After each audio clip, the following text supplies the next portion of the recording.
Alright, what's going on, guys? Here's a gun that I've had for right around 4 years, and I think I showed this in a video last year, just a little gun collection video that I was doing. I never actually did a video dedicated, to the Thompson itself. I bought this about a little over 4 years ago, and something that I had in my safe, just kind of, didn't forget about it, but it's not something that I held often. When I first got it, I was real excited about it and gave it a lot of attention, but after about 2 years or so, I had my fun with it. I just pretty much just sat in the safe. I went months and months and months without touching it. And I was just out in the safe about 5 minutes ago, just looking at some things, and thought I'd make a video on this because I was holding it a couple nights ago, or last night, and it's pretty cool, so I thought I'd do a video on it. This is the Auto Ordnance Thompson 1927A1. Auto Ordnance, or Thompson, whatever, is owned by Car Arms. So that's who manufactures it, but they have the rights to the Thompson trademarks. Alright. The barrel, I believe, is either 16 or 16.5 inches. Okay. Now, obviously, this is a semi-automatic, and being as it's a semi-automatic, it's the 1927A1. The Thompson that this is most close to, in terms of the way it is, would be the Thompson 1928.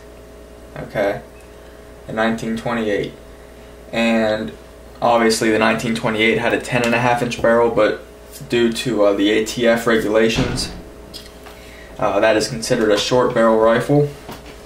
And if it's a machine gun, it's considered a machine gun. But in order to buy this without going through all that paperwork, it has to come with a barrel that's at least 16 inches. And this might be 16.5.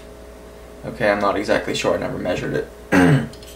But this is definitely a firearm that I would consider... Jeez, barrel's so long, I'm hitting it off the lights. This is a gun that I would highly consider turning into an SBR. Legally, going through the paperwork, getting it approved, paying my $200 tax stamp, doing it legally, and once I get my letter back from the ATF, I will legally be allowed, or I'm not going to be the one that does it, I'm going to have it professionally done if I ever do it. Or, honestly, I would probably just have a factory 10.5 inch barrel installed, because the 10.5 inch barrel, if you look at these ribs here, on the 16 inch barrel the ribs come out farther. On the 10.5 the ribs end about like right here, you know what I mean? Barrel comes to about right there. That's what I'd probably do, but that's not going to happen for a long time, if I ever do get around to it. Now, you'll notice the cocking handle, charging handle, whatever, is on the top, and the sights are modeled after, like I said, the 1928 or the 1921. Pretty much the 1921 and the 1928 were like the same thing. It's just the 1921 had a much higher rate of fire. So in the 1928, they lowered the rate of fire because the rate of fire on the 21 was way too fast. And after the 1928, there were some other models, I believe, like transition models, but then you have the M1A1 Thompson, and that's the one that the U.S. Army used in World War II, and that had the cocking cocking handle on the side, and the rear sights were a little bit different, and there was no compensator, and of course that had a 10.5 inch barrel as well.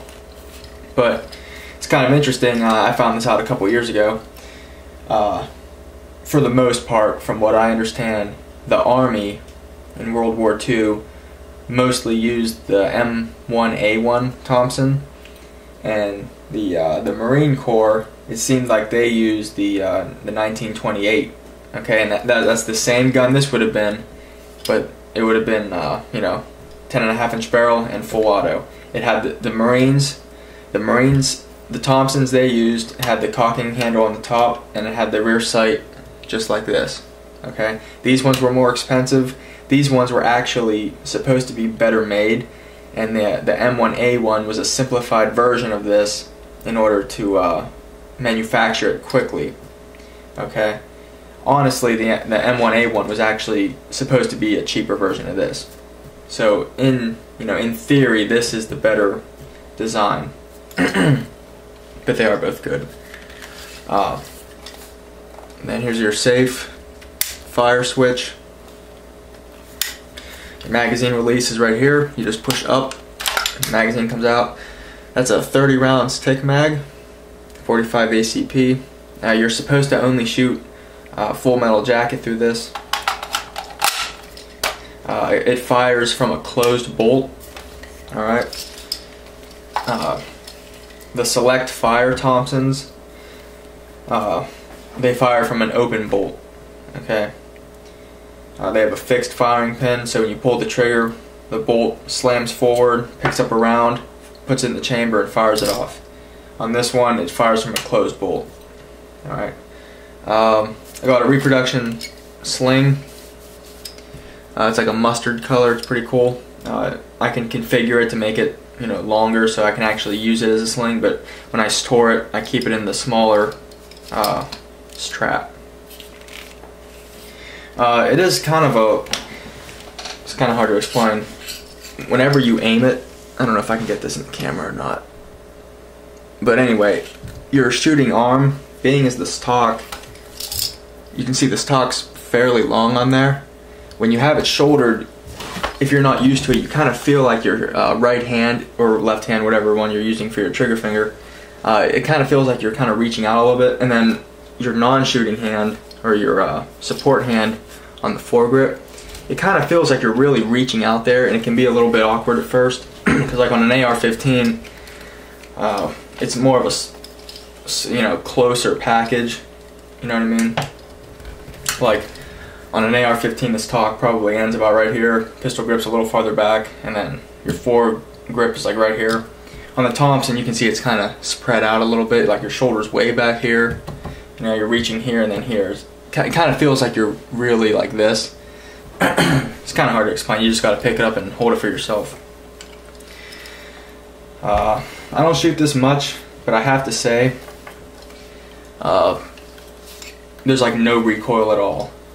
I think it weighs like somewhere between 10 and 13 pounds, maybe 9, I'm not sure. But there's like no recoil whatsoever. It has a heavy trigger pull, so when you rapid fire it, your finger does get kind of tired quickly. It came with a 50-round drum, and it's very reliable. I never had any problems with it. Taking it apart can be a little bit tricky. I haven't done it for a long time, but back when I was shooting it more frequently, and I was taking it apart to clean it more often, I got pretty good at it, and it's very simple once you know what you're doing. But the first time you do it, there's like several springs in there, and just the way you line things up, it can be a little bit confusing, but it's not bad. Just very beautiful wood, and it's a blued finish. It's like a black, it's like a black blued finish. It's not real shiny, but it has a little bit of sheen to it.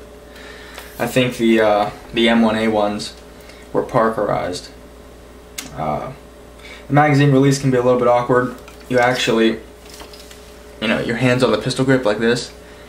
Your hand that goes on the foregrip is actually what you use to release the magazine. You get your fingers here, you grab the magazine, and you use your thumb, push up the lever, and pull it out.